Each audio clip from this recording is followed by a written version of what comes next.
اللهم لا علم إلا ما علمتنا إنك أنت الحكيم العليم. اللهم لا علم إلا ما علمتنا إنك أنت الحكيم العليم. اللهم لا علم إلا ما علمتنا إنك أنت الحكيم العليم. اللهم افتح علينا حكمتك وانشر علينا رحمتك يا ذا الجلال والإكرام. اللهم افتح علينا حكمتك وانشر علينا رحمتك يا ذا الجلال والإكرام.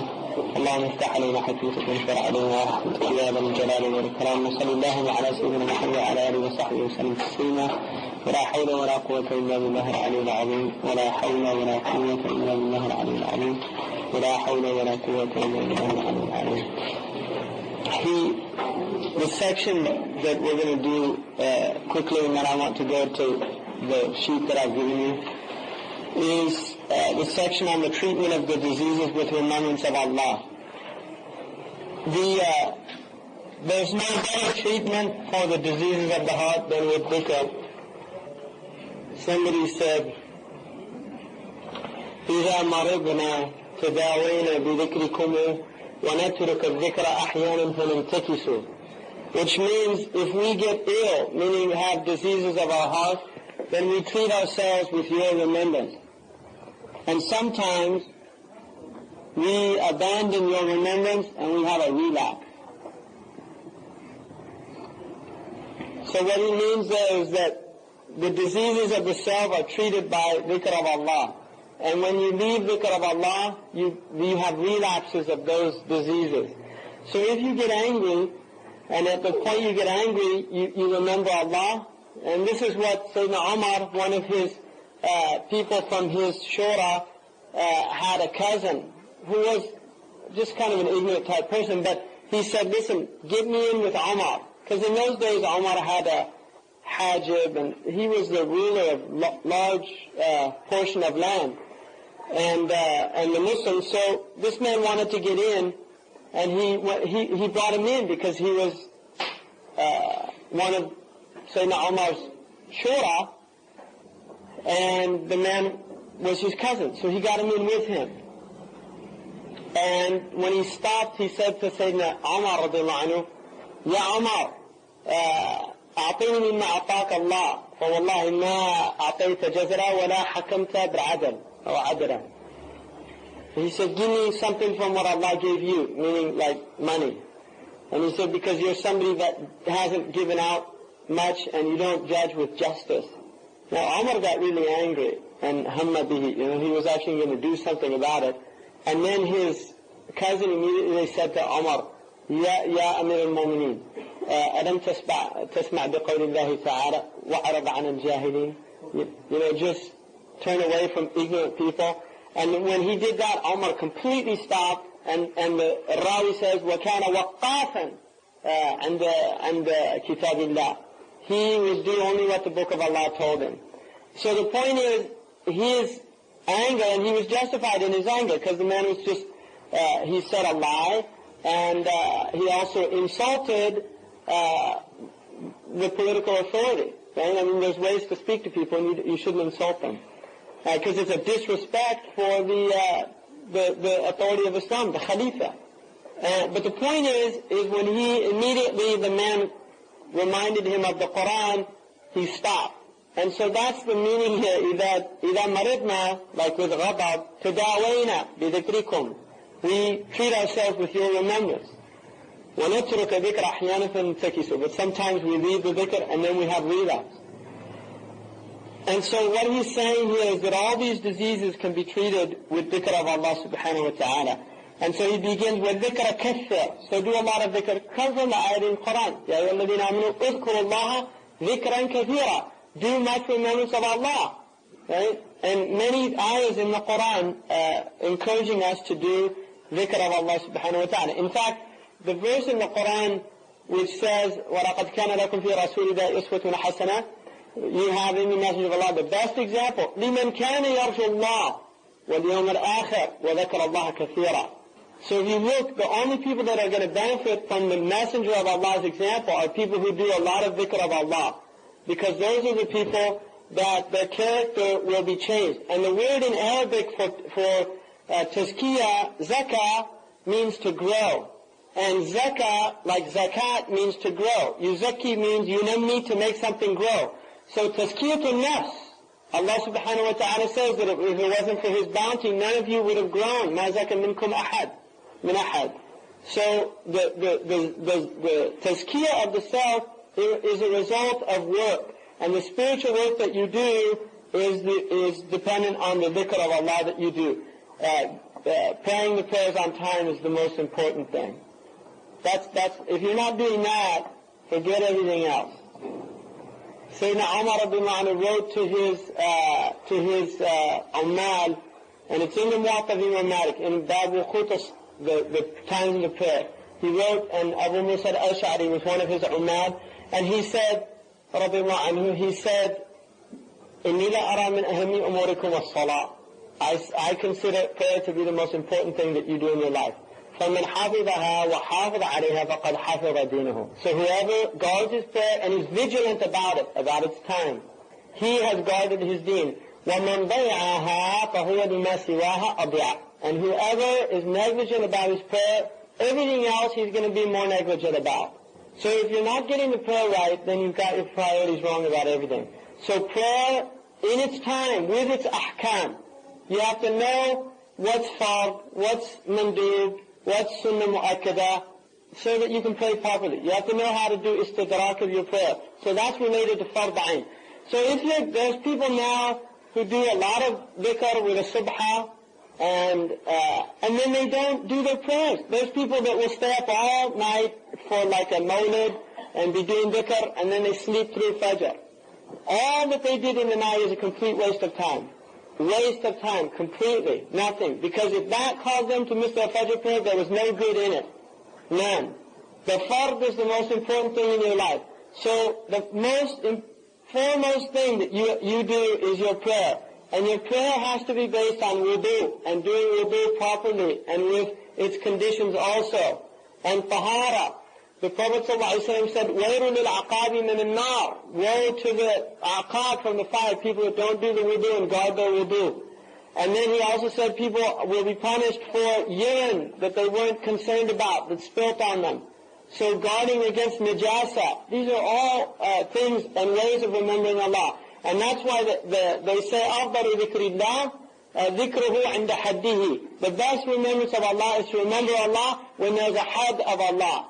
So somebody who's doing dhikr all the time, and there's a riwayah, it's apocryphal, it's not, I don't know the transmission, but it said that Dawood alayhi salam saw a group of people remembering Allah, and he was impressed with them, and then it was revealed to him that those people are of no worth in the sight of Allah. Because if one woman offered herself to any of them, they would have gone with her.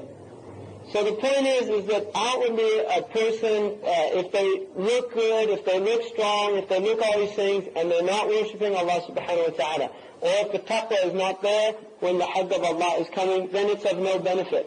And so he says, وَالذِّكْرَ كَثِّرْ وَالْقُرْآنُ خَيْرُهُ. The best dhikr is Qur'an. And the best dhikr of Qur'an is Qur'an with tadabbur. Recitation of Qur'an with tadabbur, which is reading Qur'an, understanding its meaning. And the more you read Qur'an with understanding, the stronger the iman becomes. That's why Qira'at al-Qur'an with tadabbur is so important, because it will actually increase your iman. And then he says, إِلَّا بِمَا شُرِعَ فِيهِ غَيْرُهُ. Now this is important. What he means by that is, مَا شُرِعَ بِهِ غَيْرُهُ is when the only time the Qur'an is not the preferred dhikr is when other things are to be done at that time. So for instance, after Fajr, the best dhikr is to do the adhkar of the sabah. It's actually better to do the adhkar of sabah at that time than it is to read the Qur'an. After Maghrib or after Asr, the best dhikr is to do the adhkar of the masa. And those are actually over the Qur'an at that time. And that's because the Prophet ﷺ did those at that time, and he encouraged us to do those. No, that's what we're going to go into. It's the thing that you have in front of you.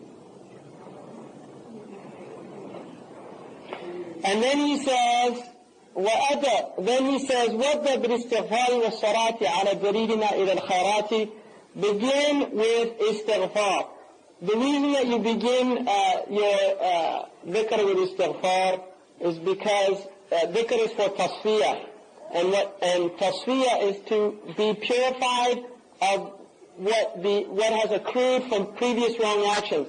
And so by beginning with istighfar, you're asking Allah to remove your wrong actions, and then he said the prayer on the Prophet. And this is traditionally the most common word that was given was istighfar, salah ala nabi, and then tahrir, la ilaha illallah Muhammad Rasulullah, la ilaha illallah 100 times. So istighfar 100 times, prayer on the Prophet 100 times, la ilaha illallah 100 times, and then the ikhlas and the ma'awidatayn 3 times each. And that was very common for people to do as a practice.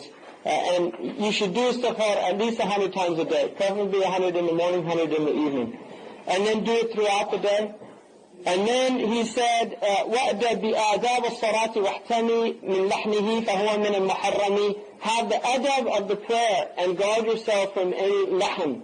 Adab of the prayer on the Prophet ﷺ is the adab of the prayer of salah. So you should have the same adab that you do when you do dhikr, you should do it for like the prayer. If you're not in wudu, you should do wudu. You should be in a tahir place. Now this doesn't mean like when you're traveling in your car, it's encouraged to do if you want to recite Quran or do dhikr. If you don't have wudu, then that's alright. You can do it without from your memory, without the wudu. It's preferable to be in the wudu, but if you're in a situation to remember Allah and you don't have wudu, then you can do that. And it's better to stay in wudu all the time, if you're able to. لَا يُحَافِظُ عَلَى الْوُضُوءِ إِلَّا مُؤْمِنٌ. No one will protect his wudu except for a mu'min. Is listening to the recitation of the Quran considered better or worse than other? No, that's good. To listen is better to recite it. Because when you listen to it, the only thing you get is your ear. When you recite it, and that's why the ulama say to recite from the mushaf is more reward than reciting it from memory. Because the eye gets reward, the hand holding it, there's more musharaka in it. Right? So it's actually better to read from the mushaf. But if you memorize from the Quran, a lot of Shuyukh that I saw, like in Mauritania in particular, because so many people memorize the Quran, they rarely even use a mushaf. People that, in fact one Sheikh I knew, he told me he hadn't touched a mushaf in probably about 30 years. Yeah. But also that's a Bedouin environment, and books get ruined very easily, and traditionally that's why they memorized everything, because the books got lost. Whereas you live in the cities, the books are always there, and that's one of the things that in one of Plato's dialogues, when the man who invented writing brings it to the king tells him, this is a terrible thing that you've done. He said, why? He said, people will lose memory, and they'll rely on the pen. So he saw the bad thing. I mean, obviously there's great benefit in Allah taught with the pen, but also there's, having easy availability. Like one of the things about in modern Islam, traditionally because the Quran was not published, and the ulama of the Ottoman Empire gave a fatwa of the prohibition of printing the Quran originally. They considered it haram because they considered pounding the letters, and pounding was a sacrilege to the Quran, and that it should be written with the pen and should be done by a scribe and not by a machine. And that was a standing fatwa for 400 years.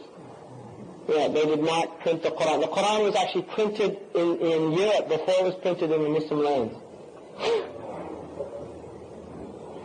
So, but the point is that people don't realize that the Quran now, because there's so many, and people don't treat the Quran anywhere near the respect that they used to treat it with. People put the Quran on the floor. You go into a mosque, I always judge a mosque by the Qurans in the bookshelves. Always. That's all you have to do. You look at and Sheikh Abdullah al-Qadi, one of the things that most impressed me about his masjid in Al-Ahsa, where his Sheikh teaches, the Qurans are all in perfect order. Every time, and they read from them. You see everybody reads them at Jumu'ah, everybody's reading. At the end of the Jumu'ah, they're all back in perfect order. And that's from Shuyukh being there teaching them. You go to other places, every time I go, there's mosques in Beirut, every time I go there, I look at the thing, it's always really bad. And that's all, some are upside down, some are that's all bad adab. And adab that's what our deen is all about, learning adab with Allah and with creation. And then it says, beware of lahan, which is bad pronunciation, because it's muharram, unless you can't do otherwise. So for instance, من زاد بعدها على الهاوية. So like for the muhallilan or madda hamzahu biya. So if you say like la ilaha illallah, like you go that la ilaha illallah, say that, that's haram. Or say la ilaha illallah, ha, as if there's an alif there. It should be pronounced properly, la ilaha illallah, like that. And then he said, asa bi ijma'in min al-unasi. So the ulama have considered it by ijma' to be a prohibition. وَعَبَدَ الْإِلَهَ بِالْمَعَاصِي. And he has worshipped Allah with wrong action. And it's in the Khazinat al-Asrar, which is the book of one of the ulama. كما به صرح في الخزينة من نورت كلامه السكينة. And then he said, لابد في الذكر لكل حرف من وصفه في مخرج ووصفه. So when you do dhikr, you have to do it with every harf that's in it, from its foundation and its description. And this is learning tajweed, ahkam al-tajweed, because you should use tajweed for your dua. The adhan should be done with tajweed. The hadith should be transmitted with tajweed. And when you do the adhkar like of the sabah and nisa, you should do them with the proper makharij al-huruf, where the huruf come from, and also the rules that apply to them. And then وَأَفْضَلُ الْعِبَادَةِ وَتَفَكُّرُ. The best of ibadah is tafakkur. وَخَيْرُهُ الْفَنَاءُ الْمَقَامُ الْأَكْبَرُ. And the highest is what's called al-fana. And al-fana comes from Imam al-Junayd. And Imam al-Junayd called al-fana'u, which in Arabic literally means extinction. And this comes from the idea that the nafs experiences separation. Right? In other words, each one of us has an experience of separation from other people. And one of the things that you notice about a child is that they don't really have, when a newborn does not have that experience. There's no nafs, there's no I, there's no focus of the self, right? And you can see it, because even the way they look around, there's no centralization. And what happens is they begin, as the child comes in to its identity, which is its I-ness, then it begins to see itself as separate, right? Now, Imam al-Junayd said that what happens in deep spiritual practice is that there can be experiences. One type is called a hal, right? Which a hal is when somebody is overcome with a spiritual state that often it's uncontrollable. I mean, it is uncontrollable. But it's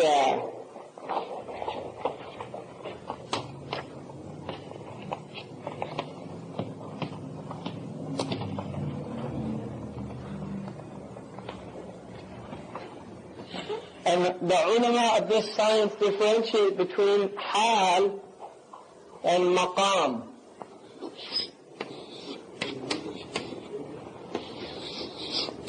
And maqam is actually higher than hal. The maqam is where you're fixed in a state, a condition. So maqam at-tawbah is where you can't do ma'asiyah, because you're in the maqam of tawbah. In other words, you're in a tawbah, and you're in a maqam now, and so you can't do things wrong wittingly. The hal of tawbah is when, for instance, somebody's doing wrong actions, and suddenly an intense state of remorse overcomes them, and they ask Allah for forgiveness, right? So that's a hal, but it's not a maqam. And the maqam is better because it continues. Maqam al-zuhud is where somebody is in a station. Hal al-zuhud it's a hal that takes them, and it doesn't last. So a person might go into a hal of zuhud, or they might go into a hal of tawbah, but it doesn't last. So the maqam is over the hal. And then you have what's called a warid. And a warid is an inrush that comes into the heart, very powerful, and it usually floods the heart with light, and there's an incredible expansion that can happen from that. And that's also a temporary type state. What he's saying is that the highest, and there's something after fana which is called baqa. But Imam Junaid said, al-fana is when the self is no longer aware of itself. In other words, there's a ghiba that takes place. There's a loss of the experience of the self. And this does not last, because if it lasts, you call it insanity. Right? I mean, and that's why spiritual psychosis is real. There are people that actually go into experiences that they can't control or understand, and they get sick.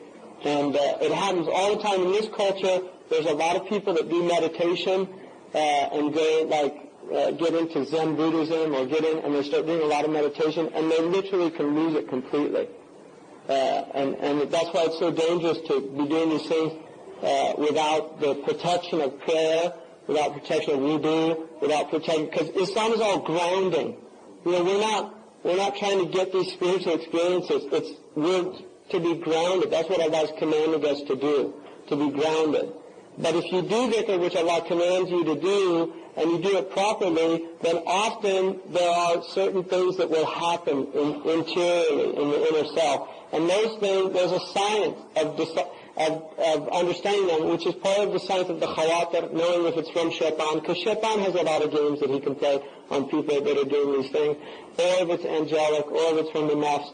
And this is one of the things about New Age people, is that most of the stuff that happens to them, because they do have these experiences, like people that go into New Age religion, or go into Zen, or go into Kundalini, they have like fire yoga, you do this Kundalini breathing, things like that. In this culture, there's a lot of people that do these type things, and they do have experiences, but they can't distinguish between the satanic, the nafsanic, and the angelic, and the rahmanic experiences. They can't. They don't know how to distinguish between them. And most of what's happening to them is from shaitan and the nafs. What's that? Absolutely, yeah. Possession is very real. Like people open up themselves to jinn to come in. Absolutely. Yeah?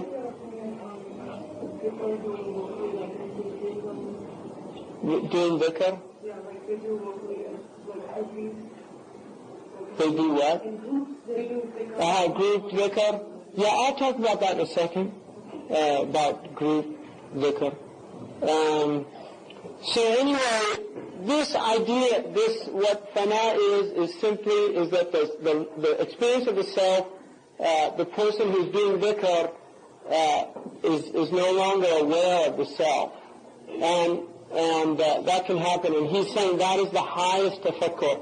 And this is why when Sayyidina Ali's son, not Hassan or Hussein, but one of the other sons, was struck with an arrow, and they wanted to take it out from him, they waited till he went into prayer.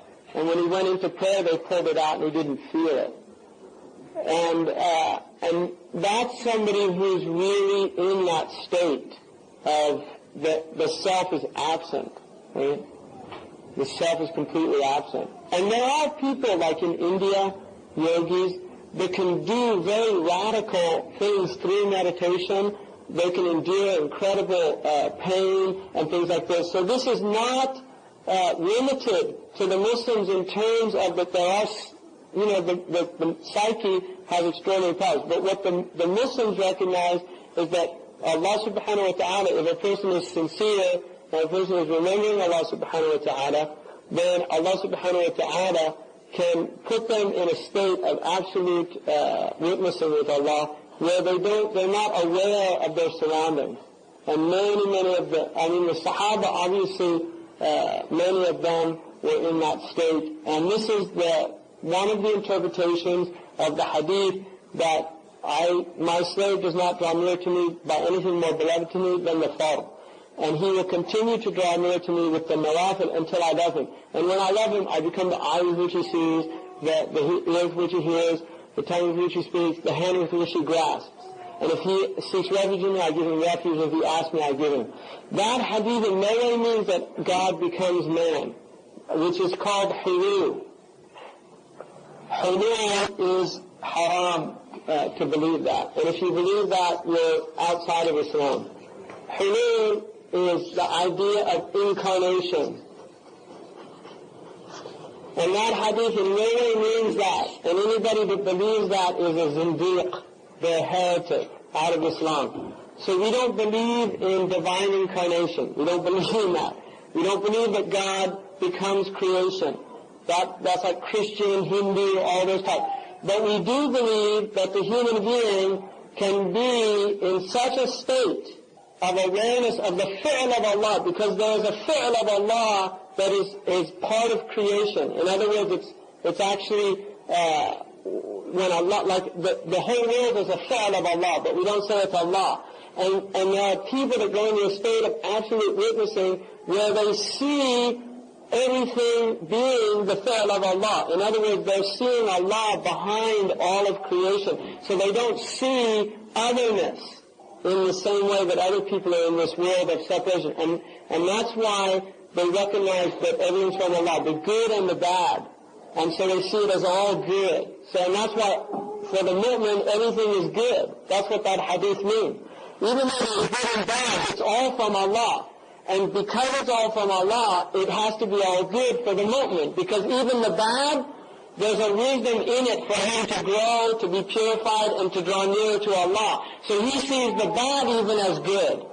And that's why Allah says, عَسَىٰ تُحِبُّ شَيْئًا وَهُوَ شَرٌ لَكُمْ. Maybe you love a thing and it's bad for you. وَعَسَىٰ تَكْرَهُ شَيْئًا وَهُوَ خَيْرٌ لَكُمْ. And maybe you hate a thing, but it's good for you. And Allah knows and you don't know. So that's the idea of being in the state of mushahada or muraqabah with Allah subhanahu wa ta'ala.